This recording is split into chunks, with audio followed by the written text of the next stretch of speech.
आज में हम बात करने जा रहे हैं दो व्यक्तियों का नाम बाइबल में लिखा हुआ है। याकूब के दूसरे अध्याय में दो लोगों के नाम दिए हैं जिन्होंने केवल परमेश्वर में विश्वास नहीं किया, परंतु परमेश्वर में विश्वास करने के बाद उन्होंने कर्म किए। अगर आप कर्म नहीं करेंगे आपका विश्वास व्यर्थ है। अगर आप कर्म नहीं करेंगे तो आपका विश्वास मुर्दा है। ये ऐसा है जैसे शरीर में से आत्मा निकल जाती है और शरीर मुर्दा बन जाता है, ऐसे ही आपका विश्वास भी मुर्दा बना रहेगा अगर आप कर्म नहीं करेंगे तो। देखिए, बड़ी अजीब सी अच्छी सी बातें जो हमको सीखनी है और ये बहुत व्यवहारिक बातें, बहुत प्रैक्टिकल बातें हैं। दूसरा व्यक्ति का नाम है जिसने परमेश्वर में विश्वास किया और उसके बाद उसने कर्म किए हैं। उस स्त्री का नाम आप देख लीजिए, बाइबल में लिखा हुआ है, उसका नाम है राहाब वेश्या। दो लोगों के नाम बाइबल में लिखा हुआ है। इस पवित्र बाइबल में दो लोगों के नाम दिए। इब्राहिम के बारे में हम पिछले बार देख चुके हैं। अब याकूब यहां पर कहता है, क्यों ना इस पद को पढ़े। याकूब की पत्री दूसरा अध्याय, याकूब की पत्री दूसरा अध्याय, हाँ जी, 24 से 25 के पद को पढ़ेंगे। 26 पद को भी कोई जरा पढ़ने मेहरबानी करके। हाँ तुमने देख लिया भाई साहब, जरा सा देखिए, मैं कितना जोर से बोल रहा हूँ, शार्प हो गई। हाँ जो जबरदस्त हो गया जी। इस प्रकार हाँ देख लिया, हाँ जी, कि मनुष्य केवल विश्वास से ही हाँ जी नहीं वरन कर्मों से भी धर्मी ठहरता है। कर्मों से भी धर्मी ठहरता है। हाँ, वैसे ही राहाब वेश्या भी जब उसने दूतों को अपने घर में उतारा, हाँ जी, और दूसरे मार्ग से विदा किया, हाँ जी, तो क्या कर्मों से धार्मिक न ठहरी? हाँ जी। अतः जैसे देह आत्मा बिना मरी हुई है, जैसे देह आत्मा बिना मरी हुई है, वैसा ही विश्वास भी कर्म बिना क्या हुआ है, भाई आप समझ रहे हैं इस बात को। देखो ये बात समझ, क्योंकि ये बातें बहुत से लोग नहीं करते हैं प्रचार इन चीजों को। ये बहुत व्यवहारिक बातें हमें सीखनी है। हम विश्वास तो कर रहे हैं परमेश्वर पे, ओ परमेश्वर में तुझे विश्वास करता हूं, लेकिन बेटा कर्म कहां है तुम्हारे, बताओ। तो तुम्हारा विश्वास तो मुर्दा बना हुआ है, तुम्हारे विश्वास की कोई वैल्यू नहीं है, वो कमजोर बना पड़ा हुआ है। लेकिन जब आप, मुझे इस तरह से कहने दीजिए, जब पेड़ में फल होते हैं तो फलों से पेड़ को समझा जाता, देखा जाता, उसकी तारीफ की जाती है। उसी प्रकार जब हमारे विश्वास में जब हम लोग कर्म मिला देते हैं, हमारा जीवन भी फलदायक बन जाता है। देखो, तो इब्राहिम के बारे में हम देख लिए। आज हम लोग राहाब वेश्या, ये नाम जब मैं कह रहा हूं तो आपको बड़ा अनकंफर्टेबल लग रहा होगा, वेश्या। हाँ जी, वेश्या। अब आप मुझसे कहानी सुन लीजिए, सब लोग ध्यान दीजिए इसको, आपको सरल करने के लिए, ताकि सब समझ जाए इसको। बाइबल में जब आप यहोशू को पुस्तक पढ़ते हैं, सो परमेश्वर ने यहोशू से कहा कि तू यरीहो नगर की जांच कर, उसको देख, वहां कुछ जासूस भेजकर इस तमाम यरीहो नगर को हम लेना चाहते हैं, उसको लूटना चाहते हैं। यह परमेश्वर की योजना थी। तो परमेश्वर ने अपने दास यहोशू से कहा, इसको हम लूट लेंगे, इसको हम जला के भस्म कर देंगे। उसका कारण यह है क्योंकि परमेश्वर ने यरीहो को श्राप दिया था। और आप जानते हैं क्या श्राप दिया था? आप सुनिए ध्यान से। परमेश्वर ने यह श्राप दिया था, इस शहर को भस्म करने के बाद, इस शहर को लूटने के बाद, जो भी यरीहो नगर की नींव डालेगा उसका बड़ा बेटा मर जाएगा, और यदि कोई यरीहो नगर के फाटक लगाएगा उसका छोटा बेटा मर जाएगा। बताइए कितना भयानक श्राप है। तो श्राप बोलना ही बड़ा मुश्किल है, इसलिए क्योंकि यरीहो नगर के लोग श्रापित थे। परमेश्वर की दृष्टि में वो लानती थे। देखो, इसका मतलब आज भी प्रभु जानता है कौन धन्य है, कौन श्रापित है। समझ रहे आप? हाँ, अब आप ये मत बोलिए मैं तो बहुत ब्लेस्ड हूं, बहुत धन्य। नहीं, वो तो प्रभु जानता है आप कितने धन्य हो और आप कितने श्रापित हो। परमेश्वर की दृष्टि में यरीहो नगर श्रापित था। प्रभु ने कहा मैं इसको भस्म करूंगा, मैं इसको लूट के समाप्त कर दूंगा, तुम जाओ। तो परमेश्वर ने यहोशू से कहा, जासूस भेजकर, मैसेंजर भेजकर थोड़ा जांच पड़ताल करो, देख आओ कितना बड़ा फील्ड है, कितने लोग हैं, क्या जनसंख्या है। ऐसी जासूसी कर दो लोग भेजा। ये दो लोग परमेश्वर के दास सेवक लोग, ये यरीहो नगर में आए और जाके सीधे राहाब वेश्या के पास चले गए। इन्होंने बड़ी बुद्धिमानी की बात करी, क्योंकि अगर ये ऐसे जाते तो ये मार डाले जाते। इन्होंने जाकर अपने आप को राहाब वेश्या के घर में छुपा लिया। और रहाब ने क्या करा, जब इन दोनों को देखा, देने के बाद में रहाब ने अपने छत में लकड़ियां रखी हुई थी, लकड़ियां, उन लकड़ियों के बीच में इन दोनों को छिपा दिया, क्योंकि वो जासूस थे, दूसरे पराये देश से आए थे। तो जब यरीहो नगर के राजा को मालूम चला कि 2 जासूस, इजरायली जासूस आए हैं यहां पर में, तो उन्होंने अपने सैनिक भेजकर रहाब वेश्या से कहा कि तेरे घर में 2 आदमी लोग आए हुए ना। आपका मालूम उसका कितना बुद्धिमानी का उत्तर था। उसने कहा हाँ आए हैं 2, मेरे यहां तो आदमी आते जाते रहते हैं। देखो परमेश्वर ने उसको बुद्धि दी। अब मैं कैटेगराइज नहीं करना चाहता वैश्याओं के बीच में, इनकी भी कैटेगरीज होती है अलग अलग इनकी, मैं उनको नहीं बोलना चाहता। क्या उसने कहा मेरे यहां तो पुरुष आते रहते हैं, आए तो थे, चले कब गए मुझे मालूम नहीं, और छुपा के रखा हुआ छत में उनको, लकड़ी में बीच में दोनों को। ये प्रभु के सेवक थे, ये प्रभु के दास थे, जो परमेश्वर को द्वारा भेजे गए थे इस जगत को देखभाल, जासूसी करने के लिए। वे लोग चले गए, जाने के बाद में ये छत में गई, और जाने के बाद उन दोनों को बाहर निकाला, उनसे बोला ऐसा है अब राजा तो तुम्हारे पीछे, तुमको मरवा डालेगा, तुम एक काम करो, तुम यहां से भागो, छुपाओ अपने आप को, और तुम यहां से निकलो और एक पहाड़ है वहां जाके छिप जाओ, 3 दिन छिपे रहना, क्योंकि सिपाही लोग तुमको ढूंढने गए। लेकिन एक काम करना, देखो जब तुम पर मैंने दया करी थी, अब तुम मुझ पर और मेरे परिवार पर दया करना। उन्होंने कहा क्या दया करना? उन्होंने कहा जब तुम इस शहर को बर्बाद करो, जब तुम इस शहर को लूट लो, तो जब तुम इस शहर में आग लगा लो, तो मेरे और मेरे परिवार की फिर दया तुम करना, उनकी स्थिति तुम लेना। उन्होंने कहा ठीक है। 2 आदमी ने बोला जब तूने हम पर दया करी है तो हम पे तुझ पर दया करेंगे। देखो परमेश्वर के घर में उसके लोगों के लिए दया है, हालेलुया, है ना? सब बोले हालेलुया। परमेश्वर के पास आपके लिए दया है, और ये दया आज इंसान के पास में नहीं है। इंसान कितना भी कुछ करेगा आप पे दया नहीं करेगा, लेकिन परमेश्वर के घर में आपके लिए परमेश्वर की दया उपलब्ध है, हालेलुया। बड़ा अच्छा होता है, कहते हैं परमेश्वर के घर में दया है। उसने कहा जब मैंने तुम पे दया करी थी, आप मुझ पर और मेरे परिवार पर भी दया करना। उसने कहा ठीक है, हम आप पर दया करेंगे, ठीक है। और तब उन लोगों ने कहा जब हम यहां से निकल जाएंगे तो तुम अपनी खिड़की पर एक लाल रिबन बांध देना, एक लाल कपड़ा बांध देना, या लाल धागा बांध देना, मतलब ये क्या है, ताकि जब हम इस शहर को बर्बाद करें तो हम उस लाल रिबन को देखकर हम आपके घर को छोड़ दें। अच्छी तरीका है ना? सब बुद्धिमानी की बातें देखो। और बाइबल में लिखा हुआ है जब वो वहां से उस स्त्री ने उनको रस्सी के बल से अपनी खिड़की से नीचे उतारा दोनों को, और उनसे कहा तुम यहां से जाओ, बचो। रात को वो वहां से भगा दिया अपने उनको। देखो इस स्त्री ने उन 2 लोगों को अपने घर में छुपाया, ये बाइबल में इतिहास बन गया। समझ रहे आप? और ऐसा इतिहास बना, आप जहां भी रहाब वेश्या के बारे में पढ़ेंगे वहां पर बार बार बाइबल में लिखा हुआ है, और उसने उन 2 जासूसों को अपने घर में छुपा दिया। उसने अपने घर में 2 जासूसों को छुपा दिया, उसने छिपा दिया। उसने 2 परमेश्वर के लोगों के प्राणों को देखभाल उसने करी। और जब वो जगह लूटी गई तो परमेश्वर ने रहाब वेश्या के प्राणों की देखभाल करी। तो जब आप प्रभु के लोगों को देखभाल करोगे, प्रभु आपके घर की देखभाल करेगा। देख लीजिए, इन्होंने परमेश्वर की सेवकाई के लिए इस स्त्री ने बहुत बड़ा योगदान दिया। और आज सुबह आपके कान खुल जाएंगे जब आप सुनेंगे कि परमेश्वर ने इसके बदले में उसको क्या आशीष दी।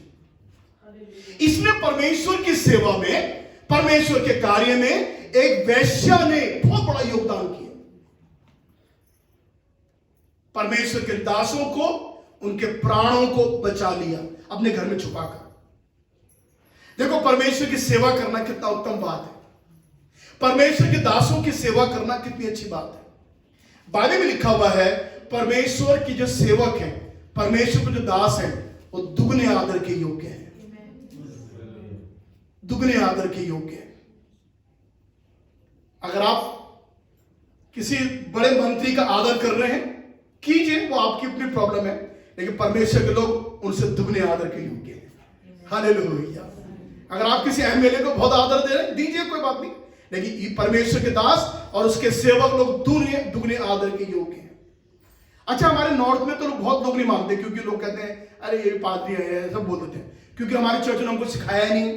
लेकिन अगर आप बाहर जाओगे दक्षिण भारत में, हमारे जो यहाँ पर तमाम जो केरल है, मद्रास है, आंध्र प्रदेश है, इन जो कर्नाटक आप जाएंगे इन जगहों में, तो वहां पर जो सेवक लोग हैं उनको बहुत आदर किया जाता है। जितने प्रचारक लोग होते हैं, पास्टर्स लोग होते हैं, उनको तो सर बिठा के देते हैं सर में। वो कहते हैं जो आप बोलेंगे हम वो करेंगे। मैं गया प्रार्थना करने के लिए, वहां का पास्टर मुझे घर में दुआ के लिए करने ले गया, और वो घर में जब मैं गया तो मैंने देखा उन्होंने पूरा घर तोड़ा हुआ, अपना पूरा घर टूटा हुआ है, और बुनियाद खोद दी उन्होंने। तो वो लेडी हमको अपने घर में बिठाने के बाद हम बोल रही है मैं चाहती हूँ आप प्रार्थना करें इससे पहले कि हम घर शुरू करें बनाना। तो हमको बड़ा अच्छा लगा। तो उसके बाद में हम जब घर में बैठ गए, वो आई, उसने इतनी इतनी मोटी मोटी गड्डी पैसों की जो उसने बैंक से निकाली थी, वो उसने पास्टर के हाथ में दी और कहा पास्टर प्रार्थना, इससे पहले मैं उसमें से एक नोट निकालूं, मैं चाहता हूं कि आप प्रार्थना करो इस नोट की गड्डी में रखें कि हमारा घर एक अच्छा धन्य घर बन जाए, ताकि इस घर में प्रभु यीशु की आराधना हो। पूरे नोटों की गड्डी मेरे सामने, मेरी आंखों के सामने ऐसे थैली से निकाल के पास्टर ने ऐसे गोद में नोटों की गड्डी पकड़ी और प्रार्थना करी। कौन करता है ऐसा, बोलो? हमारे यूपी में करिए कभी ऐसा? बोल दीजिए। यहां तक चर्चों ने हमको सिखाया है कि पादरी से लड़ लो, और ये बहुत गंदी आत्मा है। मैं बता रहा हूं, ये आत्मा गलत है। जब आप प्रभु के लोगों को जब आप आदर दोगे, मैं बताऊं आपको, परमेश्वर ने इतनी आशीष मुझको दी उस दिन जब मैंने इस पास्टर को तमाम गड्डी के नोट पकड़े अपने हाथ में देखा। इस स्त्री को विश्वास देखो जरा, विश्वास के साथ जो कर्म ये कर रही है, जरा देखो आप कर्म जो क्या कर रही है। तो कई बार लोगों को मैंने देखा विश्वास खूब कर लेते हैं, अरे अपने जेब में रखो ऐसा विश्वास है। इस विश्वास की क्या कीमत है? आपने साथ में कुछ कर्म किए इसके। अतः उसके बाद में उसने पैसों को देकर पास्टर ने उनको धमाया, उन्हें उसी स्त्री ने उसी में से पैसे निकाल के लिफाफे में रखकर एक लिफाफा मुझको दिया और एक पास्टर को लिफाफा दिया। और उस समय में उन्होंने मुझे, मैं सुना 2-2.5 हजार रुपए दिए। बाप रे बाप, कितना पैसा था 2-2.5 हजार रुपए मेरे लिए उस समय। बहुत समय की बात है, मैं बोले 15-16 साल हो गए होंगे। आप देख रहे हैं एटीट्यूड क्या है ना जी? ये कर्म है हमारे। हम विश्वास तो बड़ी बातें विश्वास की कर रहे हैं, लेकिन कर्म नहीं कर रहे हैं। कई लोग विश्वास बपतिस्मे के बारे में बड़ी बड़ी बातें बोलते हैं, लेकिन बपतिस्मा लेते नहीं, कर्म नहीं करते। तो आपका बपतिस्मे का जो विश्वास है वो व्यर्थ है। ऐसा विश्वास ना करो तो बढ़िया है। अगर आप बपतिस्मा नहीं ले रहे हैं तो जब आप लेते हैं तो आपका कर्म है ये। It is your act. आप काम कर रहे हो उसके ऊपर, आप विश्वास तो कर रहे हो बपतिस्मा पर आप साथ में काम भी कर रहे हो। कई लोग प्रभु के लिए देने पे विश्वास करते हैं। ओ प्रभु, मैं जानता हूं देने से मुझे आशीष मिलेगी, लेकिन देते नहीं है। तो जब आप विश्वास तो करते हो देने के लिए, लेकिन जब आप देंगे अपना पैसा, ये आपका कर्म होगा। और जब आप कर्म करेंगे उसके बदले में आपको क्या आशीष मिलेगी? अब मैं आपको बताने जा रहा हूं कि राहाब वैश्य को परमेश्वर ने क्या आशीष दी। और लिखा बाइबल में, उसके बाद जब ये दिन आया, मुकर्रर दिन हुआ, परमेश्वर के लोगों ने आके धावा मारा यरीको में, और सारा यरीहो ने लूट लिया, और यरीहो में आग लगा दी इन्होंने। लेकिन एक घर बच गया। आप मालूम कौन सा घर था? जिस घर में वो लाल रिबन लगा हुआ था। हालेलुया! ये लाल रिबन कुछ और नहीं है मेरे प्रियो, ये लाल रंग प्रभु यीशु के लहू को लगाता है, दिखाता है। बाइबल में जहां जहां भी लोगों ने लाल लहू रंग लगाया, वो उनका छुटकारे का चिन्ह था, वो उनको छुटकारे का कलर था। लोगों को लाल रंग पसंद नहीं है, कई लोगों को मुझे बहुत पसंद है, क्योंकि जब मैं लाल रंग देखता हूं तुरंत से मुझे प्रभु यीशु के लहू की याद आ जाती है, क्योंकि ये वो रंग है जो छुटकारे का रंग है। ये वो रंग है जिससे लोग ने छुटकारा पाया। जब यहोशू ने और तमाम सिपाहियों ने देखा भाई कौन सा घर है, अब इतने ढेर घर है वहां पर में, तो ये इसका घर ना ऊंचे पे था, बाइबल में लिखा ऊंचे पर था। तो सबने देखा, सुनो, जिस घर में रिबन लगा होगा उस घर को छोड़ देना, क्योंकि इसमें एक स्त्री रहती है, उसका नाम राहाब वेश्या है। इसने परमेश्वर के लोगों के प्राणों की सुधि ली थी। और सुनिए, जब आप प्रभु के घर में और प्रभु के लोगों में अपनी लाइफ कंट्रीब्यूट करेंगे ना, आपको परमेश्वर आपके घर में कंट्रीब्यूट करेगा, आपके बिजनेस में कंट्रीब्यूट करेगा। और हमारी सोच में क्या होता है? हमारी सोच में, उत्तर प्रदेश में हमारी सोच है कि पास्टर के बच्चे नगर पालिका में पढ़े और तख्ती भी लिखे। आप जानते तख्ती, अब तो क्या जमाना नहीं है, मैंने छोटे में तख्ती में लिखा है, कमेड़ा होता था, हम लोग तख्ती रगड़ते उसमें लिखते थे। तो हम सोचते हैं पास्टर के बच्चे वो तख्तियों में लिखे, पेंसिल से लिखे, नगर पालिका स्कूल में पढ़े, और हमारे बच्चे सेंट मेरी स्कूल में पढ़े, हमारे बच्चे कॉन्वेंट के स्कूल में पढ़े, पट पट पट पट अंग्रेजी बोले। अरे पास्टर के बच्चे नगर पालिका में, ऐसे सोच तुम रखते अपने पास्टर के लिए, उनके बच्चों के लिए? कहां से प्रभु आशीष देगा? कहां से आपके बच्चों को प्रभु आशीष देगा? जब आप परमेश्वर के दासों के बच्चों के लिए ये सोचते हैं वो नगर पालिका के स्कूल में पढ़े और हमारे बच्चे सेंट मेरी में पढ़े ताकि वो पट पट पट अंग्रेजी बोले। ये सोच प्रभु के दासों की बाइबल में लिखा हुआ दुगने आदर के योग्य है। और मैंने देखा है इतना होने के बावजूद भी प्रभु के दास लोग आसमान पर उड़ते हैं, उनके बच्चे भी प्रभु जाने कहां कहां को ले जाता है, हमें मालूम नहीं। अब मुझे एक आंकड़े से मालूम चला है कि विदेशों में सबसे ज्यादा यात्रा लोग पास्टर्स लोग करते हैं। अगर आप ऐसे धर्म गुरुओं के बारे में बोले, सबसे ज्यादा प्रभु के लोग फ्लाइट में यात्रा ट्रैवल करते हैं बाहर विदेशों में। और एक पास्टर ये बता रहे थे हमको, वो कहने लगे वो एक साल में उन्होंने 42 लाख रुपए का खर्चा आया उनके फ्लाइट में। एक पास्टर का उन्होंने 42 लाख रुपए खर्च करे। जब उनके सीए ने उनको बताया आप बहुत फ्लाई कर रहे हैं भैया, वो इतना उड़ते हैं एक साल में, उनका 42 लाख का खर्चा आया, उनके चर्च ने उठाया। ऐसे लोग भारत में भी हैं, हालेलुया। और धन्यवाद ऐसे लोगों के लिए। अगर प्रभु के लोगों के साथ में ऐसा होता है, वो इसलिए होता है क्योंकि परमेश्वर उनको सम्मान और आदर दे रहा है, परमेश्वर उनको ऊंचा कर रहा है, परमेश्वर उनको ब्लेस कर रहा है। जब उन्होंने देखा कि किस घर में वो लाल रिबन लगा हुआ है, तो अरे वो घर है, हाँ वही घर रहाब का है। ये गए, अच्छा रहाब ने देखे क्या करा, रहाब बड़ी तेज चतुर थी, उसने अपने प्राण को बचा लिया, अपनी मां को भी ले आई, अपने बाप को भी अपने घर में ले आई, अपने भाइयों को ले आई, अपने रिश्तेदारों को अपने घर में ले आई। अब बाइबल में लिखा पूरे अपने खानदान को, अपने रिश्तेदारों को लाकर अपने घर में छुपा लिया, क्योंकि उन लोगों ने कहा था जो तेरे घर में होंगे वो बच जाएंगे। सुनिए, आपके घर में जो लोग होंगे वही बचेंगे, याद रख लीजिए। अगर आपके कर्म अच्छे हैं तो, अगर आपका विश्वास प्रभु यीशु पर है, विपत्ति के समय में एक समय जीवन में ऐसा आएगा, आप ही नहीं बचेंगे, आप ही विश्वास नहीं करेंगे, परंतु जो आपके घर के अंदर होंगे वो भी बच जाएंगे।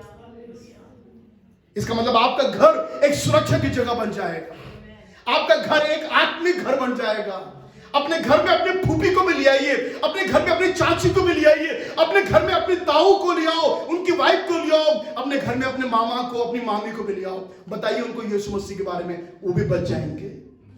बाइबल में लिखा हुआ है तू विश्वास कर तो तू और तेरा घराना बच जाएगा। देखो रहाब ने कितना अच्छा काम करा, उसने अपने घर में अपने को ही नहीं बचाया, अपने पूरे खानदान को बचा लिया। और आपको जानते कितनी बात लिखी हुई है, उसके बाद से जब वो लूट के सब कुछ ले गए तो वो रहाब और रहाब के पूरे खानदान को अपने साथ में ले गए, हालेलुया। और बाइबल में बड़ी गुड न्यूज लिखी हुई बाइबल में आखिरी अध्याय में, और तब से लेकर आखिरी तक जीवन तक रहाब वैश्या का सारा खानदान यहूदियों के बीच में रहने लगा। उनको सम्मान और आदर मिल गया।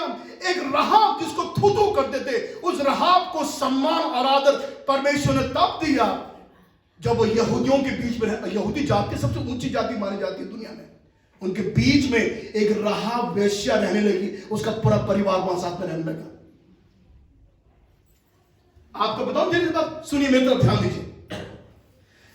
जब उनके बीच में रहाब रहने लगी, रहाब ने एक यहूदी पुरुष से शादी करी, उसका नाम था सलमोन। बहुत ध्यान से सुनिए, सलमोन से बोआज पैदा हुआ, बोआज और रूस से ओबेद पैदा हुआ, ओबेद से ईशे पैदा हुआ, ईशे से दाऊद पैदा हुआ, और दाऊद राजा हुआ यरूशलेम में, और दाऊद के वंश से मेरा यीशु मसीह पैदा हुआ। Hallelujah. This is the message कि आप जब विश्वास करेंगे और विश्वास के जब आप कर्म करेंगे, देखो कितनी बड़ी आशीष एक वैश्यों को मिली।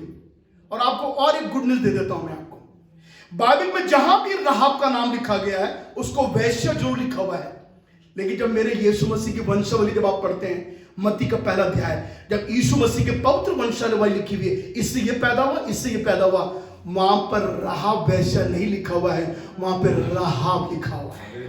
Hallelujah, hallelujah, hallelujah. कितनी बड़ा सम्मान, कितना बड़ा आदर एक राहाब को मिल गया जब उसने अपने कर्म किए। मेरे प्रियो, जब आप मसीह जीवन में प्रभु यीशु के लिए कर्म करने लगेंगे, मुझे बड़ा अच्छा लग रहा है, एक भाई ने हमसे बोला, मैं नाम नहीं लेना चाहता, उसने कहा सर चर्च की जमीन के लिए मैं कंट्रीब्यूट करूंगा। मैंने कहा ये कर्म है। जब एक वैश्य का नाम वैश्य समाप्त हो सकता है और उसका नाम केवल राहाब रखा जा सकता है और यीशु मसीह के वंशावली में वो जोड़ी जा सकती है, बताइए स्वर्ग के राज के लिस्ट में क्या उस इंसान का नाम नहीं होगा? जो भी होगा। और मैं ये चाहता हूं केवल एक आदमी नहीं, इसमें से आप में से कई लोग अपने आप को डाल दें इस प्रोजेक्ट में। यस पास्टर, मैं इस भवन को बनाने में मैं सहायता करूंगा। अब देखो, जब उन्होंने जमीन के लिए कहा है, अब जमीन को मुझे मालूम नहीं कितने की होगी, मुझे मालूम नहीं। जब उन्होंने मुंह से निकाला है और वो कह रहे हैं मैं दिन रात प्रार्थना कर रहा हूं, मैं देख रहा हूं प्रभु आप इसका इंतजाम करें, हमारे पास नहीं है, हम कहां से करेंगे? तो मैं ये कहना चाहता हूं आपसे, तो केवल विश्वास करना ही काफी नहीं होता प्रभु यीशु पर। जो लोग कर्म करते हैं, और कर्म मैं आपको बता रहा हूं क्या कर्म होता है, अगर जब आप इन कामों को आप करेंगे तो आपका विश्वास सिद्ध होता है। लिखा जब आप करेंगे इससे आपका विश्वास में प्रभाव आता है, ऐसे लिखा हुआ है। तो जब आप प्रभाव वाला विश्वास इस्तेमाल करते हैं, बताइए आप कितने बड़े मजबूत इंसान हैं। आपके विश्वास में अगर प्रभाव है, इफेक्ट है, आप सोचिए आप कितने शक्तिशाली इंसान दुनिया में। एक है जो सिंपल विश्वास करते फिर, हाँ मैं जानता हूं ऐसा होता है, हाँ मैं विश्वास करता हूं ऐसा होता है, हाँ मैं विश्वास करता हूं। अच्छा, बस विश्वास ही विश्वास करते, कुछ करोगे इसके आगे? जब परमेश्वर के लोगों ने उसके आगे करना शुरू कर दिया, बाइबल में लिखा हुआ है परमेश्वर ने उनको आशीष देना शुरू करा। आप देखिए इस स्त्री के जीवन में, इस साधारण सी स्त्री, बदनाम स्त्री जिसको कोई पहुंच नहीं थी, परमेश्वर के खानदान में परमेश्वर के लोगों के साथ ये भी जुड़ गई। आप जुड़ेंगे, खुदा के घर से जुड़ेंगे, स्वर्ग से जुड़ जाएंगे, आप स्वर्ग से जुड़ जाएंगे जब आप भी इस काम में अपना हाथ लगाएंगे। अब मैं किसी से एक बार कह रहा था, दुनिया में बहुत कम लोग हैं जिन्होंने ईश्वर का भवन बनाया। मैं परसों किसी बड़े एक अधिकारी से बैठ के बात कर रहा था। मैं बताया कि मैं प्रार्थना करने के लिए मुझे बुलाया था। यहाँ पर एक जो आलू की चिप्स की फैक्ट्री बन रही है, उन्होंने ओपनिंग के लिए बुलाया था मुझको। मैं गया था यहाँ से, एक गन से आ गई है, तो उनका जो हेड थे उनके साथ में उनके कार मुझे लेने आई थी। मैंने सब तो मुझसे मैं बात कर रहा था।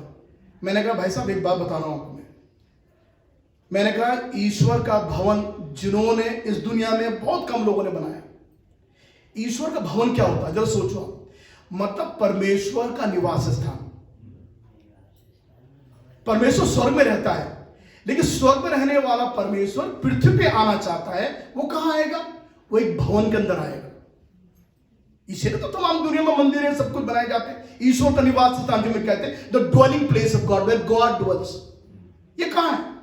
तो ऐसा जो भवन होते हैं ये बहुत कम लोगों ने बनाए दुनिया में, और जिन्होंने बनाए परमेश्वर ने उनके जीवन को इतिहास में लिख डाला, उनकी जिंदगी में। सुलेमान राजा ने पृथ्वी पर सबसे पहला परमेश्वर का भवन बनाया। सुलेमान, किंग सोलोमन, उसने सबसे पहला भवन इस पृथ्वी पर परमेश्वर के लिए बनाया, सबसे पहला भवन। और आप जानते सुलेमान कौन हुआ? सुलेमान वो इंसान हुआ जिसके घर में सोना तोला जाता था, तराजू से सोना तोलते थे। और जितना सोना और जितना चांदी दुनिया के इतिहास, जब से दुनिया बनी है और आज तक, इतना सोना और चांदी किसी के पास नहीं था जो सुलेमान के पास था। और बुद्धि, अरे बाप रे बाप, बुद्धि तो ऐसे ठूस ठूस के परमेश्वर ने उसको दी। और परमेश्वर का तेरे बराबर को बुद्धिमान दुनिया में नहीं होगा। ये कब हुआ? जब सुलेमान ने परमेश्वर का घर बनाया। और जब आप परमेश्वर का घर बनाएंगे, उस पर आप भी डालेंगे, मैं बताऊं आपको, आपका नाम परमेश्वर के पुस्तक में सुनहरे अक्षर में लिख दिया जाएगा। मैं आपको गुमराह नहीं कर रहा, मैं आपको ब्लैकमेल भी नहीं कर रहा, और मैं आपको इमोशनली ब्लैकमेल भी नहीं कर रहा हूं। मैं इस काम को नहीं करता। मैं तो बाइबल से प्रचार कर, जो सच्चाई है मैं आपको बता देता हूं। एक बहुत बड़ा सहयोग परमेश्वर के घर के लिए राहाब ने दिया। देखो प्रभु ने क्या इसको इज्जत दी। आज हम कहेंगे अच्छा भूल गई क्या थी पहले, अरे तब क्या थी, छोड़ दो ना उसको, क्या थी। अब देखो ना वो क्या है अभी अभी देखो ना, अभी देखो वो क्या है। अभी तो वो यहूदियों के वंशावली में पाई जाती है। बड़े बड़े परमेश्वर के दास और दासियों के साथ में उसका नाम जोड़ा जाता है। आप जरा सोचो, छोड़ो पहले क्या लोग बातें करते थे। पहले तो तुम भी कम नहीं थे, तुम भी क्या करते थे, तुम भी तो वो पाप करते थे, झूठ बोलते थे, चोरी करते थे, पाप करते थे। अब क्या बोल रहे हो आप लोगों के बारे में, छोड़ना छोड़ो उसके बारे में, उनको वर्तमान में देखो वो प्रभु के लिए क्या कर रहे हैं। और लिखा हुआ बाइबल में राहाब को परमेश्वर ने उसके कर्मों के कारण से उसको प्रभु यीशु मसीह के वंशावली में जोड़ दिया। तो आप आज से कहना बंद करो मेरा विश्वास प्रभु यीशु मसीह पर, ठीक है आपका विश्वास हो आप, लेकिन अगर आपके साथ में उसके कर्म नहीं है, आपके अगर आप साथ में उसके लिए कुछ नहीं कर रहे हैं, कर्म समझ रहे हैं आप। मैं ये नहीं कह रहा घर में आप कल आप भिखारी को खाना खाना शुरू कर दो, मैं ये नहीं कह रहा आपसे। अब उसके साथ जो भी आप विश्वास करते हो उस पर अगर आप कर्म करेंगे तो बाइबल में लिखा हुआ आपका विश्वास आपके कर्मों पर प्रभाव डालता है। So your faith will not be a dead faith, you will have a living faith in God. परमेश्वर पर आपको जीवित विश्वास होगा। और देखिए प्रभु आपको क्या करेगा। मैं पिछले इतवार की एक बात भी जल्दी से कर देता हूं। और जब इब्राहिम ने अपना बेटा इसहाक परमेश्वर को बलि करने को दिया, परमेश्वर उसके हाथ को रोक लिया। और उसके बाद आप जानते हैं क्या हुआ। तब परमेश्वर ने इब्राहिम से कहा मैं तुझे आशीष दूंगा, मैं तुझे आशीष दूंगा। तेरी संतान जो है वो तारों के मानिंद होगी, तेरी संतान समुद्र के बालों की किनकों के नहीं होगी। किनके जानते हैं, समुद्र के बालों के किनके छोटे होते हैं उसके समान होगी। कितनी बड़ी आशीष। इब्राहिम जो महानदों के उस पार मूर्तियों की पूजा करता था, परमेश्वर ने उसको वो संतानें दी जो तारों के समान है। और जब परमेश्वर से प्रतिज्ञा कर रहा है तो दो प्रकार की संतानों की तारीफ प्रतिज्ञा कर रहा है। कह रहा तेरी संतान तारों के मानिंद होगी, मतलब तेरी संतान आत्मिक होगी। तेरी संतान बालों की समुद्र की बालों की किनकों के समान होगी। इसका मतलब तेरी संतान शारीरिक होगी। और आज आप दुनिया में देखो कितने हजारों लोग इब्राहिम के संतान हैं जो इब्राहिम से पैदा हुए हैं। हालेलुया, धन्यवाद होने पाए। अगर तारों के बारे में, संतान के बारे में बात कर रहे हैं तो तारे यहां बैठे हुए कितने लोग जिन्होंने प्रभु यीशु मसीह को पाया। हम सब आत्मिक संतान है इब्राहिम की। और शारीरिक बोलो तो सारी यहूदी कम्युनिटी इजराइल में सारी इब्राहिम की संतान है। कितना परमेश्वर उसको आशीष दी। कब? जब इब्राहिम ने अपने एक लौते बेटे के गर्दन पे चाकू से काट कर उसकी बलि देनी चाहिए। परमेश्वर ने कहा उसको अपना हाथ रोक ले, क्योंकि मैं जान गया हूं कि तुम उसे प्रेम रखता है। हालेलुया। क्या आप प्रभु यीशु से प्रेम करते हैं? क्या आप चाहते हैं कि आपका विश्वास भी मुर्दा ना हो? क्या आप चाहते हैं आपका विश्वास हमेशा जिंदा बना रह सके? जब आपके विश्वास के बारे में लोग बात करें तो लोग आपकी तारीफ करें, भैया मैं तो ऐसा लोगों को देखा, लेकिन इसका विश्वास, अरे बाप रे बाप, मैं तो नहीं करता। मैं एक बार बैंगलोर के चर्च में प्रचार करने के बाद जब मैं पुलपिट से उतरा तो वहां पर बीमार लोग प्रार्थना के लिए आते हैं। तो वहां के पास ने कहा ब्रदर एक है प्रार्थना करवाना चाहता आपसे, वो मेरे पास आए। वो तौलिया में जाने का एक अजीब सा तौलिया था, उसमें कुछ लिपटा हुआ था। तो वो आए, वो तौलिया मैं देखा ये क्या ला रहा है, तो जाने क्या कुछ चीज दे रहा है मुझको, क्योंकि मैं चर्च में काफी बार जाता हूं। उसने तुरंत से मेरे सामने तौलिया खोला, उसका बच्चा तौलिया में लिपटा हुआ। मुझे लगा पास्टर कितने दिन हो गए इसका बुखार नहीं जा रहा, और कह रहे मैं चाहता हूं बस आप प्रार्थना करें मेरा बेटा ठीक हो जाएगा। मैंने क्या बोला, मैंने एक बात उल्टी बोली उनसे। मैंने कहा आप डॉक्टर के पास नहीं लेंगे उसको? उसने तुरंत से आंखें निकाल के मुझसे कहा नहीं पास्टर नो। वो तमिल बोलता था, वो इंग्लिश नहीं बोल पाता था। उसने कहा नो पास्टर, देव में इसको ठीक करेगा। तमिल में देव में बोलते हैं परमेश्वर को, परमेश्वर इसको ठीक करेगा। देखो मैं पास्टर होके जो मेरे पास प्रार्थना करवाने आया है, मैंने उसको बोला इसको डॉक्टर के पास नहीं लेंगे, इसको बुखार है कई दिनों से। उसने कहा नहीं सर, देव में इसको ठीक करेगा। मैं बताऊं, उस भाई के विश्वास को देखकर मेरा विश्वास बढ़ गया।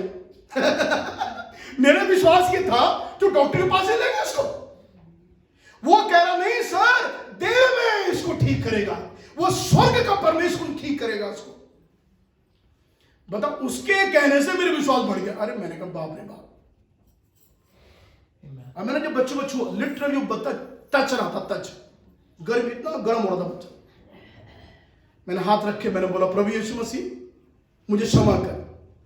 मैंने उसको डॉक्टर के बारे में वास्ता दिया, लेकिन धन्यवाद उसके विश्वास के लिए। प्रभु इसके विश्वास के अनुसार ये बच्चा आप ठीक कर यीशु मसीह के नाम से। और जैसे मैं आमीन बोलता चला गया, मैं अपने हाथों देख रहा हूं, मैं देख रहा हूं वो गर्म जो शरीर है वो ठंडा होता चला जा रहा है। हाँ, मैं देख रहा हूँ बच्चा नॉर्मल होता चला जा रहा है। वो गर्मी जो पहले शरीर में थी बच्चे की निकलते चली जा रही है। मैंने काफी देर के बाद महसूस किया वो बच्चा बिल्कुल नॉर्मल हो गया। उसके पास्टर ने उसको साइकिल में बिठाया, उसको आ गया गाँव ले गया जहां से आया था। Hallelujah, this is faith. यह है विश्वास। ये विश्वास जो आपका है वो आपकी रक्षा करेगा। मेरा विश्वास मेरी रक्षा करेगा, आपका विश्वास आपकी रक्षा करेगा। मैंने सिर्फ आपको बताया ये बात ताकि आप ये जान लें, जब आप विश्वास करेंगे। देखो उस बाप ने विश्वास तो किया परमेश्वर पर, कर्म क्या करा? बोल दिए कर्म क्या था उसका? हाँ, वो बच्चे को भी दे दिया, वो कर्म है उसका। वो विश्वास करता, ठीक है मैं परमेश्वर मेरे बच्चों को ठीक करेगा, बुखार ठीक करेगा, हाँ हो जाएगा, ठीक अपना हो जाएगा। ऐसा होता फिर नहीं। उसने कर्म क्या करा?